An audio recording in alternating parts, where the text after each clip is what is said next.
What's up, everybody? Welcome back. I'm actually on time today. Welcome, you guys, to the Zanos Ball radio show. I'm Xavier here, live from College Park once again. I'm on time. We're starting at 7 today, getting things started. Again, the NBA is, at this point, getting close to a month in. We've seen a lot. We've seen some drama already start to build up with some teams. Teams are already looking at trade options. Players are already seeming unhappy. This is the NBA. The NBA, if you're not familiar, it is basketball being played, but it's also a mini soap opera because of everything that happens and all the little drama that happens within the season. So, for anyone that's new, any new listeners, today, but before you do that, make sure you guys follow Zanos Ball Radio. On Thursday, we'll be debuting the college basketball part of Zanos Ball Radio. I don't know exactly what to call it yet, but that'll be the extension where I'll be doing that on Thursdays with college basketball talk specifically, and then the NBA days will be kept for Monday. So if you're interested in ever coming on the pod, please let me know, or the radio show that I'll frame it. But today we're going to be talking about something that was said by a current player that put an idea into question of offense versus defense winning championships. We're also going to talk about the Morant little controversy that happened, and then we're also going to talk a current NBA player's top 5 favorite teammates that I thought was a very interesting list. And there were some names that were notably left out. So let's get right to it. So KD said something, or no, actually no, KD said it first, but Draymond responded to it, and I found it to be very interesting because it put up a point of is offense more important to win championships or is defense? Now, I'll start off by saying this, which is the obvious. They both matter, obviously.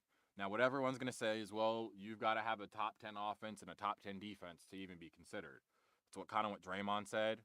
And I quote, he said, those who don't believe defense is as valuable as it is, they simply don't win. I don't think anyone's ever really been hell-bent on caring about the opinions of those who don't win because your opinion is zero. So I hear you, Kevin, but Kevin has won, the reporter said back to him. Draymond said he won here, and the defense the reporter said, it was incredible. Draymond said, absolutely. So Kevin Durant is on the side of, yeah, defense matters, but the offense is what ultimately decides whether you win a championship, while Draymond's on the other side. So for all the listeners who might have their answer, that's great. And I want you to think about that answer. But I also want to put something in your head to think about here. If we both understand that both of these things matter, you need to be top 10 in either or, right? But I'm going to frame it this way. Would you rather have an elite offense, you're a top 5 offense, but your defense is bottom 5? Or would you rather have the top 5 defense and be bottom 5 on offense? Think about that. And I think our answers are going to be the same. Because I understand, I'm not saying if you're a top 5 offense that guarantees you to win a championship. But I think pretty much all of us are going to take that top 5 offense with the bottom 5 defense compared to vice versa. Because the reality is, the defense, and what's so interesting about this is people say, well, offense wins games, defense wins championships. Well, in the fourth quarter of a tight playoff series, how come it's exposed which teams don't have the offensive versatility and the guys to compete at the highest level? Why is that exposed on the playoff stage if defense wins championships? For example, a team like Houston, right? Last year, Houston had the defense, they had the toughness, they had the grittiness, they had everything. But when it came down to it, when they played the Warriors, they played a team that could play in the half court. Offensively, it was shown that they had another level they had to get to offensively. And I get it. You could do the same thing for the other side. I don't know. The 2021 or the 2020-2021 Brooklyn Nets, who had the highest offensive rating in the league, but were, let me check, 20. Well, they were bottom 10 in defense. I get it. But the reality is they're a step toe in the line from being to the conference finals. So it's what, like, you'd obviously rather have both. But if you can only have one be elite, I'm just struggling to see the argument for an offensive or to pick the defensive side of the ball with a bad offense. I'm struggling to see the rationale there. Now, I did see that within the past 25 NBA champions of the last 25, so pretty much starting at 2000, 22 of the 25 ranked top 10 in defensive rating, and there were a few who did not. Now, this was 2 years ago, so there's two champions that we missed, but these two champions were the Oklahoma City Thunder and the Celtics, who were both top 10 defenses and top 10 offenses. So they fit along the list. But the three outliers were the 2023 Denver Nuggets. They were 15th in defensive rating. The 2018 Golden State Warriors, who were 11th in defensive rating, and the 2001 Lakers that were 22nd in defensive rating. Now, to the Warriors' benefit, I think a lot of the reason the Warriors were in a top 10 defense is because they didn't have to be in the regular season. They were, and I don't love this word, but they were coasting throughout the regular season. And you could tell they didn't really flip that switch until they needed to. But once it got to the playoffs, they were first in defensive rating throughout the entire playoffs. So you could tell, again, for some teams, the numbers of, being a top 10 defense is all you need to do. Well, some teams, even if they're outside the top 10, there's a level you need to get to at the playoffs. And certain teams that are good enough offensively can just flip that switch and be completely fine. Now, the 0-1 Lakers were 22nd, which was interesting for me to see. And the Nuggets were 15th, where it was like, yeah, if you're an elite top 5 offense, but your defense is just middle of the pack, I think that's good enough, especially in this NBA. And I think a lot of people tend to, again, the numbers are going to gravitate. Like I'm looking here at some of the lowest, which is the best defensive rated teams of all time. They've all come before 2010. And again, that's simply because the offense is not as advanced as it is now, to where if you look at the highest offensive rated teams of all time, it's the complete opposite. It's all teams from 2020 on, from the three-point era. So it makes sense, right? But at the end of the day, I'm gonna take the elite offense with a middle of the pack defense over the elite defense with the middle of the pack offense, because unless that middle of the pack offense has a guy, and most of the time if you have the guy, you don't have a middle of the pack offense. So if you're telling me, yeah, we're the best defensive team in the league, but we're 18th in offensive rating, well, that means you don't have a guy, because if you have the guy, that guy will make sure you are in the top 15 of offensive rated teams. So that automatically gives me a concern of like, well, in the playoffs, who's your go-to guy? How can I trust you to be able to score tough mid-range baskets in a close playoff series? How can I rely on that? To where sometimes, this is not all the time, I'm not talking about if you're bottom 10. If you're in the 15th to 20th rated defense throughout the regular season, and I know you have guys who can flip a switch on the defensive end come playoff time. There are certain guys. I don't know. Again, Kawhi can do it at times. You know the guys I'm talking about. To where I'm gonna take that all day, because you don't develop the guy in the playoffs. A team can turn that switch on defensively in the playoffs if necessary.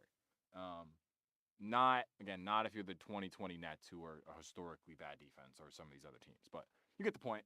I'm very curious to see what people think about that. It's a very interesting discussion, because obviously Draymond has to defend the defensive side of the ball, because that is his Hall of Fame case, quite literally. If people valued offense more than defense, Draymond wouldn't even be considered to be a Hall of Famer. So Draymond's going to have that defensive community riding for him here, because, again, that is quite literally his case to make the Hall of Fame. To where Kevin Durant's not an awful defender, but again, Kevin is also the epitome of an offensive player. So it was an interesting debate, both sides. Let me know what you guys think about that. Again, it's going to be hard to really find any huge outliers, because again, most teams are usually top 10, but I'm going to lean offense. Moving on. This was something that I I have alluded to it before, and it's something that I don't love using this term, but sometimes I just feel like it's necessary, and I think some of it's his own doing and some of it isn't. It's the Ja Morant situation in Memphis. Now, if you're unaware, the Grizzlies are not playing good basketball right now. Ja seems pretty disengaged, like off the court and on the court. If you look at his post game interviews, he's not really giving much. Based on what he's talking about, he don't want to be there. Simple as that. He don't want to be there. And KD even told his dad, yeah, like he don't want to be there. And that could be the case. And it's like, what? It makes me think, what soured this relationship? And I feel like the first thing that I could think of is the Grizzlies firing Taylor Jenkins. And I don't have any insight there, but I think a lot of players did not agree with that decision. And I think that was the first step in this Grizzlies thing kind of going south. And actually, the first step could have been when Ja pulled out a gun on IG Live. Obviously, that's what we're all thinking about, right? Like you shouldn't have did it, bro. Like, come on, shouldn't have did it. Obviously, that started it. That blackballed you from Team USA. It pretty much threw any chance of you being marketed the face of the league.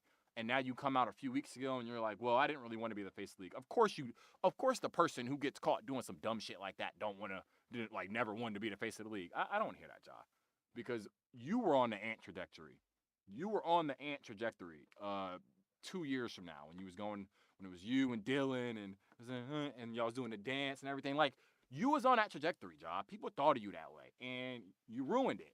And it wasn't everything off the court. It's like, well, again, you really can't stay healthy. I mean, you played 50 games last year. You played 9 games the year before that. You played 60 games the year before that. So, like, I mean, in your career, you ain't had a game or you ain't had a season where you played over 67 games. But at least you were able to stay healthy and get the Grizzlies to a playoff position where people could be excited about what you bring to the team. And ever since 2021, 2022, you averaged 27 a game. You was going head to head with Steph, and y'all looked like a credible threat with that core y'all had with Ja and Jaren and Desmond Bane. And ever since then, it's went from 27.4 to 26.2 to 25.1 to 23.2, now to 19.2. And you've gotten worse. And your three-point percentages went from 34.4 to 30.7 to 27.5. Back up to 30.9. Now you're shooting 14% from three, Ja. It's not going to work. It's not going to work, Ja. I'll be honest. You could, and I mean, I'm not saying that Ja's an incomplete offensive player, but I still don't think he's mastered, again, not even the three-point shot, but, like, the in-between game. Like, we know you can go to the rim and boom on somebody. We know that.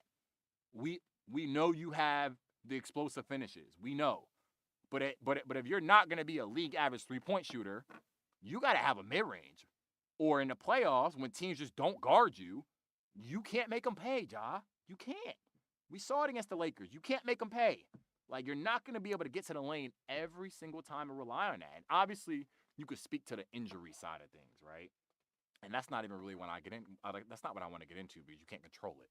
But I'm just talking about the lack of development Ja's made as an all-around basketball player since where he was 2-3 years ago. I haven't seen it, and I can't really tell you the reason for it. I don't know if it's complacency or, again, I mean, that's the only thing I could think of. And I think we're well beyond his off-court stuff to where you could use that as an excuse for him not playing the way he needs to play. So I'm not gonna sit here and necessarily say it's all Ja's fault because, again, I do think in certain situations, again, Memphis trading Desmond Bane, again, if you got Ja who can't shoot, trading the best shooter on the team just don't really make much sense to me. And I mean, if you're planning to go Ja and Jaren as your core, I mean, you still need some shooting around them. I think you wasted a pick with Zach Edey too, so it's like that doesn't help. Like, I'm not giving the Grizzlies front office a pass here either, but it's just a very unfortunate situation. Now, I'm not gonna sit here and go through trade packages because I'll be honest, the likelihood that Josh traded as of right now, I think is still pretty low. I think this would need to get progressively worse for them to make something happen here. Now, again, I don't think Josh trade value is as cooked as some other guys are. Like, if the Sixers try to trade Joel, or the Pelicans try to trade Zion, or even the Hornets trying to trade LaMelo, like, I don't think Ja's value is that low as of right now. Now, obviously, those three, the reason their value is low is because of injury, and for LaMelo, it's partly due to play style. But I think there would be teams that would be willing to take a chance on Ja. Now, the teams, or the team that everyone is mentioning, and I feel like anytime some player is going through some off-court stuff, or it seems like they head ain't on straight, they're like, send him to Pat Riley. He'll straighten him out. Send him to Miami. And from a basketball perspective, I could see it. I think Miami has some shooting. I think Tyler can play off Ja, and I think it would relinquish Tyler of really trying to be the lead guy every night, which I don't think he is. And I think that would work. I think Bam would cover up some of Ja's deficiencies defensively as well. But do I see that being a championship team? Not really. Now, I think Ja would benefit the most from a fresh start, though, right now. And I think Miami needs some juice here, and I think this would work. I seen the Timberwolves being thrown around. Absolutely not. Absolutely not. The worst possible thing you could do right now is mess up the development of Anthony Edwards. And any little thing, even this, could be like, okay, well, now there's Julius too, and it's some heads clashing and some egos. No. You need to keep everyone around Anthony Edwards as unselfish as possible and let him be the guy. Don't. I don't even think that should be even a question for Minnesota right now. Those are the main two teams I was hearing. As of right now, I don't. Again, I'm not here to speculate because I don't think it will happen. Now, Memphis at this point, if you do decide to trade them, which I don't think they're going to do because everything that I've been seeing is they feel that John Jaren is their core. Now, whether that core is good enough, I don't know. I don't think it's good enough. But they don't really have much options besides them just completely rebuilding at this point. And I thought that's what they were going to do after they traded Desmond Bane, but clearly not. But this team sure as hell ain't good enough. So they got to figure out something. That's the Ja Morant situation. Again, if you're point guard who don't stay healthy and you can't shoot, and you can't get to the spot and hit a mid-range jumper in a playoff series, you ain't gonna adapt because all the elite guards could do it. Hallie can do it. Shea can do it. Steph can do it. Jalen Brunson can do it. I mean, even Tyrese Maxey could do it. Like, Luka can do it, obviously. So, I mean, until you'd even develop a mid-range jump shot, Ja, are you gonna keep progressing? Like, do you wanna be the guy who was like, I remember Ja 3-4 years ago. What happened to him? I don't think you want to be remembered as that guy. That's Ja Morant. When we come back, we'll go to break and we will hit our last topic. So stay tuned.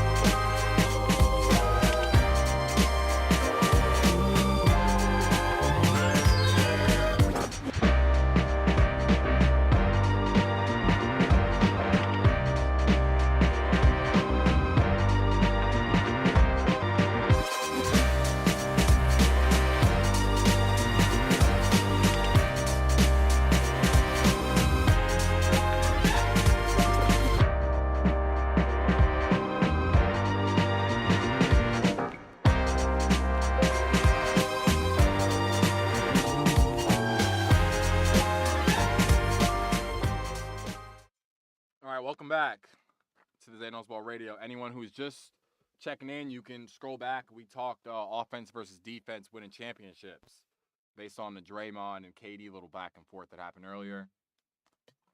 Excuse me. We just finished talking the Ja Morant situation and how his career trajectory is looking. Is he going to get traded? So go check that out if you missed it. Now, we're going to end off with this. Now, it's a lot of Draymond today because Draymond has a podcast and he likes to run his mouth. Um, so he knows what he's doing. So he named his top 5 Warrior teammates, and yet we're gonna talk about the Warriors. Um, Again, first off, before we get to Draymond's teammates, what did what did LeBron do? And I know you're like, why are you talking about LeBron? What did LeBron do to Steph during that podcast to make this man be out and sick for so long? Where is Steph? I think Steph's coming back tomorrow, but we need him. The defense hasn't looked great. We have not looked great. Anytime it's Jimmy Butler led Warriors basketball, it's very hard to watch. Um, but yeah, shout out LeBron for whatever happened on that podcast where Steph can't play after. Moving on. Draymond named his top 5 Warrior teammates of all time. And this list, yeah, it's something. It's something, right? It's obviously Steph and Clay, and then he named Jarrett Jack, then he named Buddy Hield, then he named David Lee. Now, the Steph and Clay ones are obvious. We don't need to talk about them. Now, one that I will even give him as well is I'll give him David Lee because when Draymond first came into the league, that was David Lee's starting power forward spot. David Lee was quote unquote his vet, right? Probably taught him some things. I get it.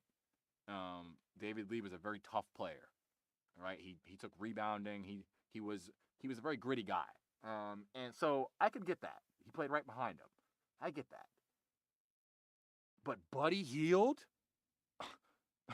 Now, to be fair, when Draymond said this, he was kind of smiling. So I don't know if he was just trolling or what. But I'm like, Buddy Hield, the guy who's been here for less than 2 years. And I mean, he had a great game 7 against Houston, but like Buddy, I could probably name 10 Golden State Warriors that played with Draymond who mean more to the Warriors than him. Found that interesting. I was like, and the one guy that I'm surprised did not make the list was Andre Iguodala, because Draymond and Andre, again, were obviously close when on the team, but they were like the root of defense. And I thought Draymond would focus on some defensive players here. That he really, and him and Iggy were, again, the head of our defense every single year. I'm really surprised Andre was not here. I get the Jarrett Jack answer as well, because, again, Jarrett Jack and David Lee were both guys that were the guys playing when Draymond and Clay were and Steph was battling injuries, like when they really weren't playing like that. So these were the guys that they learned from. So I completely understand it. The Buddy Hield one, I'm like, bro, what are we doing? Now, of course, it's gonna be the people in the comments. Well, why is he not including KD? This just shows. Oh, this is why the Warriors didn't last because Draymond's hating on. Kevin Durant played there for what, 3 seasons? Like, and it's like, well, yeah, Buddy played there for 2. I get it. Even though I don't think he was serious with his Buddy answer. Kevin Durant played there for 2 years. Like, Draymond's already said there's no beef there. So, I mean, I don't really know why we're expecting KD to be included here. Now, if the question was, who are the top 5 best players to ever play as a Warrior? Sure. But again, the question was framed his top 5 teammates. I don't think there was a specific criteria that Draymond had to go off of here to really make this any different. So I don't. I think people need to relax here. Again, Draymond's gonna say stuff like it's what he does. It's funny too, though. It's just funny him including Buddy Hield. I'll be honest. I really don't get that at all. But yeah, I mean, Draymond and KD have a very, and I think this is something that I'm gonna analyze in the future, and just going through Draymond's history of shit that he did. History of stuff that he did, and I kind of want to just like analyze which ones had more impact on the dynasty than others. I actually might bring a guest on here pretty soon and go through that and like really rank like what was it like Draymond kicking Steven Adams in the nuts, or was it when he punched Jordan Poole, or was it when he didn't pass the ball to KD against the Clippers? Like which of these moments had the biggest effect on the Warriors dynasty and everything kind of coming to an end. I would really like to know people's thoughts on that. I would need to prepare a little bit more to do that. But yeah, I mean, every time I hear Draymond say something of anything of magnitude, it really makes me think about that. It really does. And I was kind of trying to see if Kevin Durant had some favorite Warriors while he played here, but I don't I don't I don't see it yet. But I think it would be an interesting discussion. But that's the little Draymond Green thing. Let me know your guys' thoughts. I mean, like, this isn't obviously this is a Warriors kind of circle topic, and I mean I can talk a bit about the Warriors now. Like, I again with this team, the reason that I did not come in super excited was because again I felt like I didn't think we were gonna get the jump from the third guy, whoever that guy is. It's sure as hell 8 pods, and I didn't really think it was gonna be, but he pretty much confirmed it. Pods, you're everything that we thought you were. There's no jump coming. Now, obviously, the guy who in the first few games I was like, whoa, he's making the right decisions, and he's actually playing Warriors basketball, and he's taking his opportunities when it needs to. When Steph and Jimmy aren't on the floor, he's taking advantage of his opportunities. But he knows when they're in the game, you run what's needed to be done. Like you don't take the post up on the post to pass, and you put your head down like a black hole and turn the ball over. Stuff like that. Like, just no situational basketball. And I felt like he was doing better at it. But the last few games, even with Steph out, it's 5 points, it's 6 points, it's 24 and then 9. It's like, well, yeah, watch the game and tell. Yeah, I do think his decision making has improved slightly, but again, some of the things that are really going to keep him on the floor, 3-point shooting, which to be fair, he's at 33%, but again, 33% ain't enough for Steve Kerr to have to keep you on the floor when Steph and Draymond and Jimmy are out there. He's gonna play Pods over you because he knows Pods can hit that three, and Pods is safer defensively. So again, I wasn't expecting the jump from Kuminga, but again, it's not there, and it's like there's still an over reliance on Steph to keep us in the top 15 of offensive rating, and then there's over reliance on Draymond to keep us in the top 10 to 15 and defensive rating, and it's just a lot to ask. It really is. I think some of our rotational pieces have helped. Will Richard, shout out to Will Richard. He is done really well of being that backup wing piece that we can trust. And he even just shown some offense in him.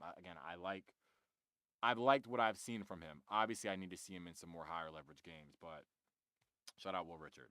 And then Paz and JK are just, I mean, what we expect. And this is what happens when your team is filled with retirement home players. So, again, let's hope Steph gets back healthy and the Warriors just avoid the play-in. Again, I think their style of play does.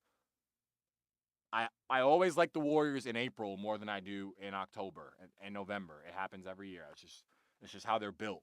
So maybe when it gets to April, March, I will like the makeup of this team a lot better than I do right now, because right now I'm just absolutely not a fan. So that's Zay Ball Radio for this week. For people who are just tuning in and might have tuned in late, we talked offense versus defense. Which one is more important winning championships? We also talked the Ja Morant saga and everything going on with his trade requests and Ja just being fed up with Memphis. And then we just finished talking top 5 Warriors teammates according to Draymond Green. So thank you guys for listening. Stay tuned on Thursday for the debut of the college basketball side of the Zay Ball Radio. Hopefully we should have some guests. We can talk a lot of this freshman class that's coming up. I'm really excited to talk about them. Honestly, my favorite freshman class in a few years, probably since that Zion, RJ, and Cam Reddish 2 class. But we'll talk more about that on Thursday. Should be live around 7:30 then. So thank you guys for listening to Zay Ball Radio. I will see you guys Thursday.